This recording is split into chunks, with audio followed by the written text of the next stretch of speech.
anak, no? Si Sir, nag-iisa lang ho yung anak. Usap po kayong dalawa. Timer, start. Pasok. Taga-saan po kayo, sir? Taga-saan po kayo?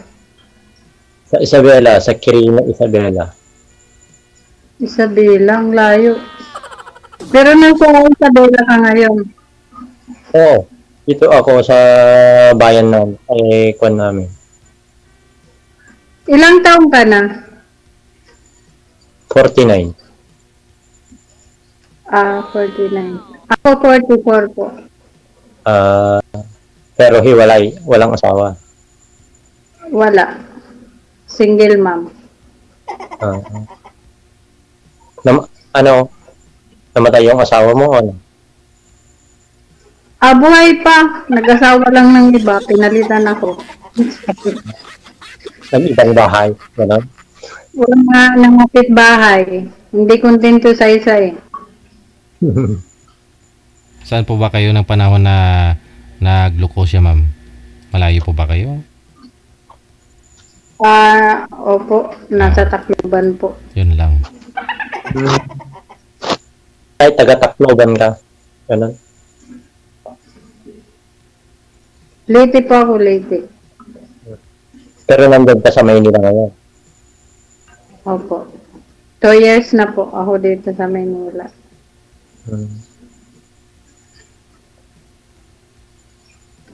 Pero walang girlfriend.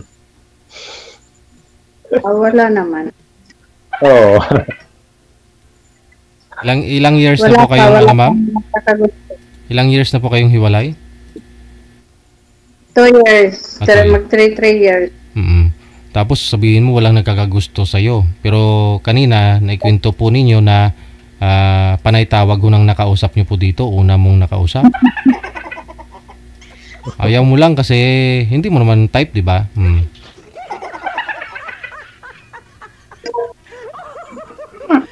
Hindi naman DJ. Sa gano'n. Kaso lang, wala akong oras sa kanya. Minsan, tumatawag siya. Sabi ko, pag may time naman ako. Kaso lang, tumatawag siya, may trabaho ako eh. Alam mo, DJ, binak niya ako. Tapos yung pagtingin ko sa emo, binalik niya ako. Hindi ko alam. Na-block ka tapos in-unblock ka nun. Opo. Nagpalamig lang siguro Hindi ko alam. Makulit lang kasi. Nakamahal ka. Ikaw po kuya. Sana Nasaan asawa mo? Ha? Nasaan asawa mo? Wala. Nung last na pinuntahan ko yung anak ko, dumating daw ng November. Mula noon, hindi na ako pumunta sa anak namin. Pero ngayon, balita ko na sa ibang bansa na. Ng ibang bansa. Iwalay kayo? Oo, tagal na. 7 months yung bata noon. Kala ko papasya lang sila sa kanila, tapos babalik sila. Pero nung pumunta na doon sa kanila, ayaw nang bumalik dito. Gusto niya papuntahin ako doon sa kanila. Pero ayaw ko naman. May sarili akong bahay. Ako, baboy, ganun. Ay, ganun.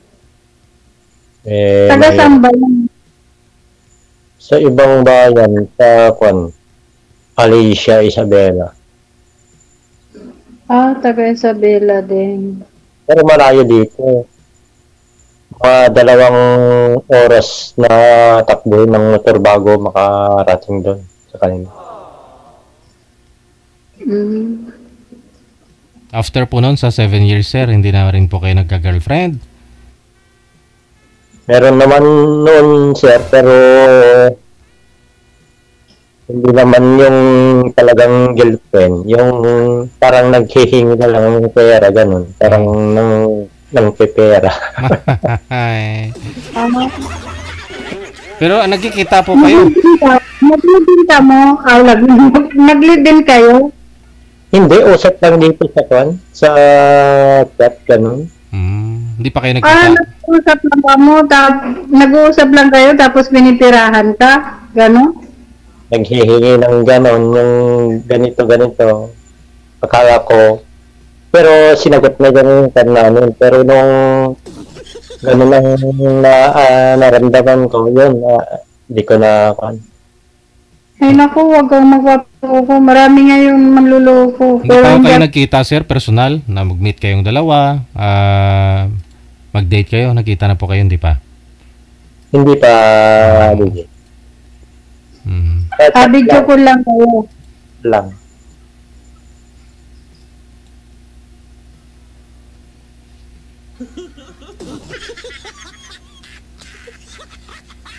Ibang bansa. Yung ano, yung asawa mo. Hindi yun. Yung naging, Nira sa'yo. Nasa ibang bansa pala siya, nanginira pa siya sa'yo. ang hihiram ganun. Parang, nandito naman yung nawala niya sa Isabela. Ang hihiram tapos kwan, ganun. Pero nung naramdaman ko ganun, wala. Di ko na tinuloy. So, ang maraming ganun. Hirap. Tiwala ka sa kanya, tapos wala.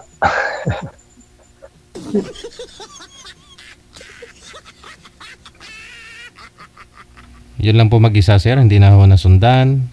Isang bisis lang po kayo nag-girlfriend sa online. Sa personal, sir, hindi kayo nag-girlfriend dyan. Wala na siya. So, may mahirap na yung maloko ng parang gano'n. Mga lalaki ngayon, mga manluloko. Ay, wag lahatin, ma'am. Wag lalahatin, ma'am. Grabe magsalita. Marami kang basher mamaya. Hindi naman lahat ng lalaki naging boyfriend mo.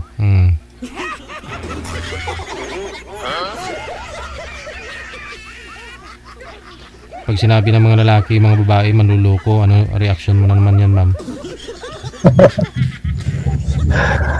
Hindi naman dad. Oo, yun. Sabi ko sa'yo eh. Hindi lahat.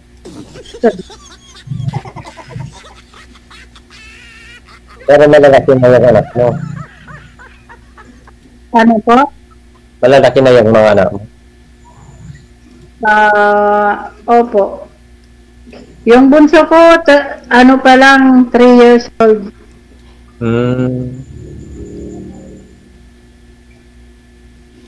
Sa akin kasi isa lang, babae pa. 7, mag-grade 2 na ngayon. Pasok pa. Grade 2? Oo.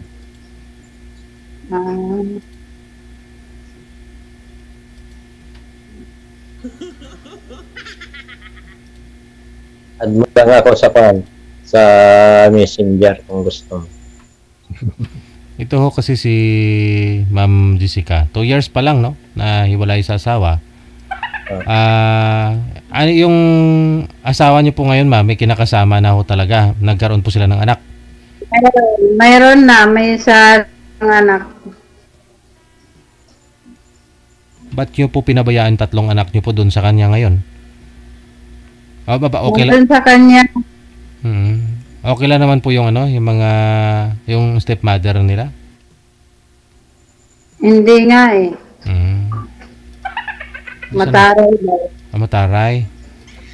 Tatausap naman kami ng mga anak ko at saka minsan pag may oras ako, tinatawagan ko sila.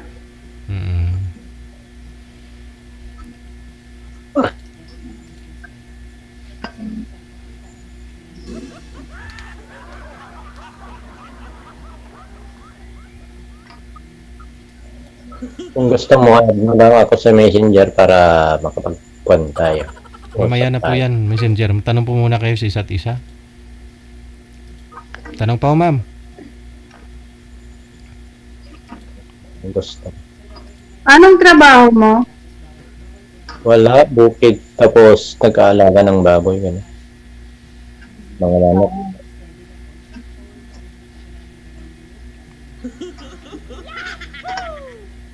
Kayo, ma'am, anong work niyo? Dito lang, kasambahay. Ah, dyan sa Maynila.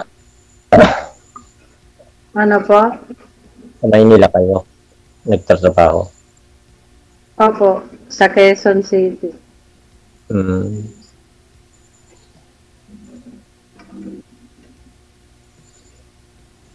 Pero walang boyfriend ngayon. Talaga. Wala na. Mahirap na. Bakit mahirap na mas maganda ang meron. Baka sakali tayo. Hindi pwede. So, Kung gusto mo. May mga manliligaw ka naman po ngayon, ma'am. mayroon naman, pero mga malalayo, mga kachat mo. Paano yan? Malayo din to si sir. Puro malalayo. Doon sa Leyte din. Baka ho pag umuwi po kayo doon, may naghihintay sa inyo sa Leyte. Sana huwag may naghihintay. Wala. Hindi, ibig ko po sabihin ba, kasi tulad po niyan, malayo rin to si Sir Rodi sa iyo ngayon. At may posibilidad na pag umuwi kayo dun sa province, magkita kayo ng nanliligaw sa iyo. Si Sir Ho, kung hindi gusto ito. Pupunta siya sa bahay. Bakit hindi kung nakakasundo naman? Kung luluwas po dito ng Maynila si Sir, imit niyo po ba? Oo naman, kung seryoso. Kung may time. Ano po? Pwede naman kung may time, sabi ko.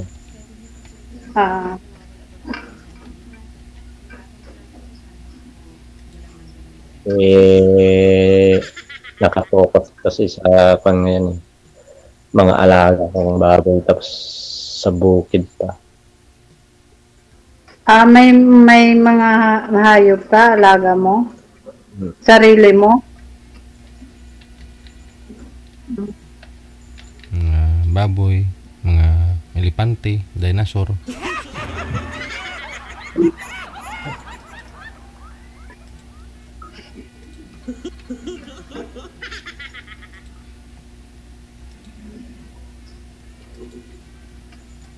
Ganun na lang. I-add mo na lang ako sa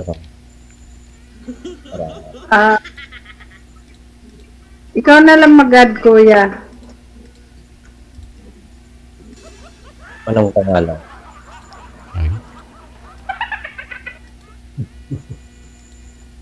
Chat mo na lang dito sa Punta. I-add mo na lang yung road supply Aranda. Bawal nga po yan dito, sir, banggitin. Sa off-cam po yan. Naka-live po kayo.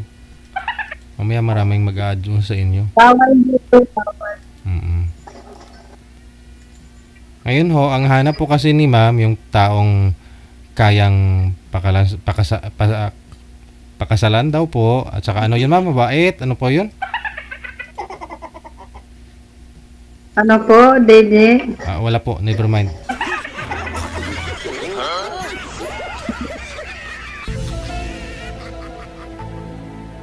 Bakit di kayo kasal yung asawa mo? Hindi po.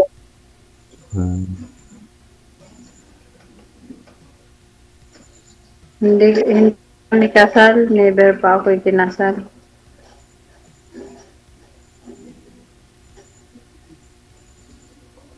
Bakit apat ng anak nyo, hindi kayo nakasal. Oo.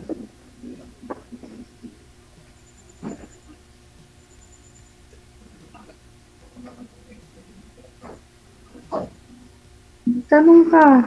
Pag sakali po, sir, na makahanap po kayo, gusto mo dyan din manirahan, no? Siyempre, yun nga po yung asawa niyo po dati. Yung nanay po ng anak ko ninyo, hindi nyo sinundan kasi gusto mo sana na dyan titira sa inyo kasi dyan po yung hanap buhay mo. Oo, sir. So pag sakaling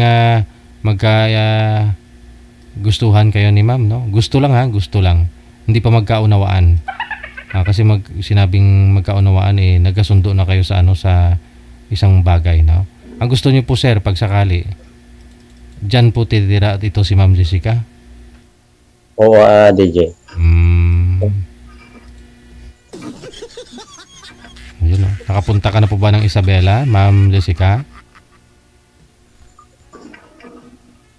Oo naman. Oo.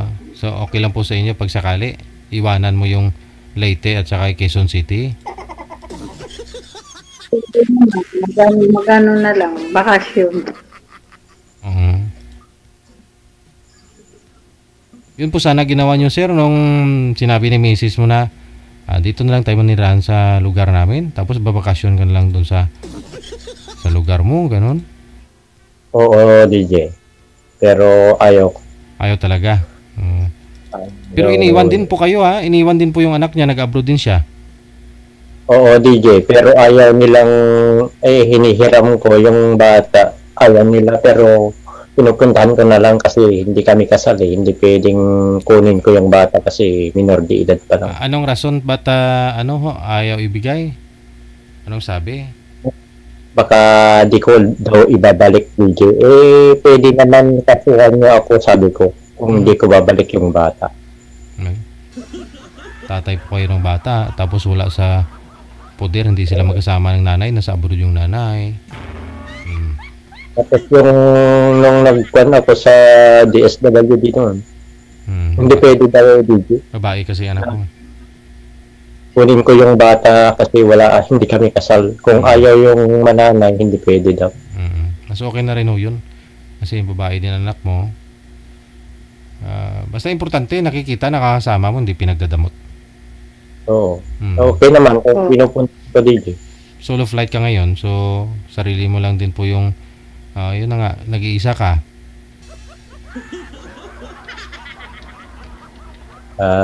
Nag-isa sa bahay.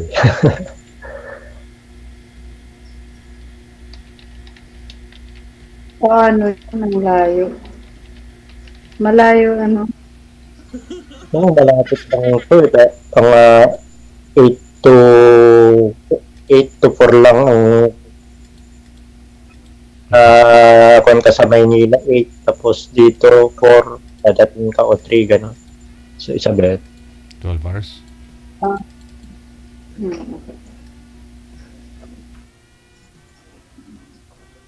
Parang malayo, pero parang hindi.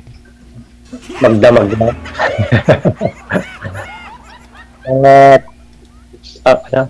6 to 4 ay. Ano? Na biyahe ka dyan sa Maynila, darating ka dito sa amin, mga 3 o 4.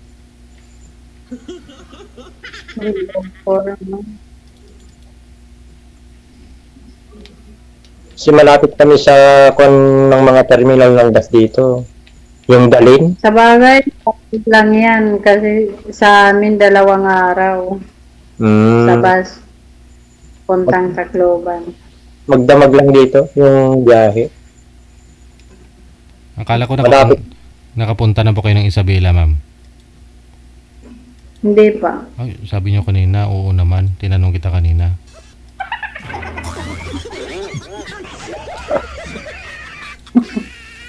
Hindi. Wow.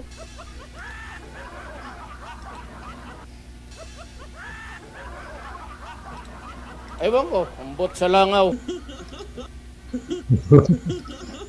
Salamat talaga. Ilang taon na nga po yung bunsong anak niyo, ma'am? 3 years old. Ay, sus! Kasama niyo po dyan sa bahay ng amo ninyo, sa trabaho niyo? Hindi. Nasa Tacloban. Nasa kapatid ko. Nasa kapatid mo. Tapos yung 3 anak po ninyo, dito lang din sa Maynila? Hindi, nandun sa Samar. Taga Samar yun. So lumayo ka rin po pala, no? Wala ho kayong kasamang anak. Tsaka, baka dumidede pa ho yun, ma'am. Ilang taon na po siya nang iniwan nyo? 3 taon pa lang siya ngayon.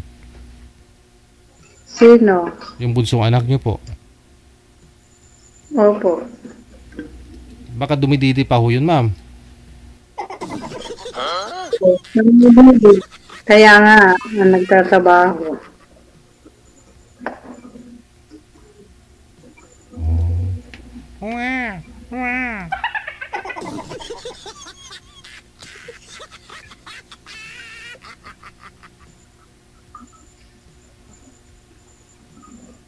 Ano na, I love you na.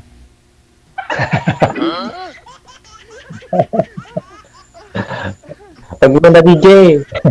Sa lugar po ba ninyo dyan, sir, wala po kayong nililigawan o naging girlfriend? Yung malapit po mismo. Wala DJ. Kasi gusto niya yung topic. Wala noon, hindi na ako nagpan. Nagkaroon. Mhm.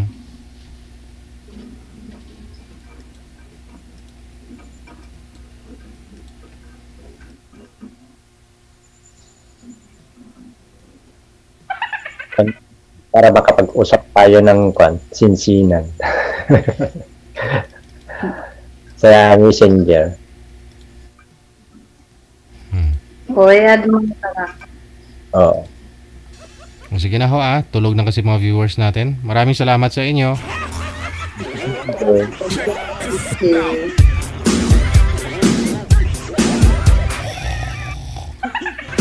Wala yung mula away niyo oh.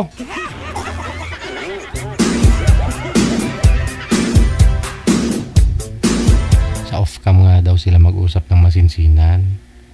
Alam nyo na.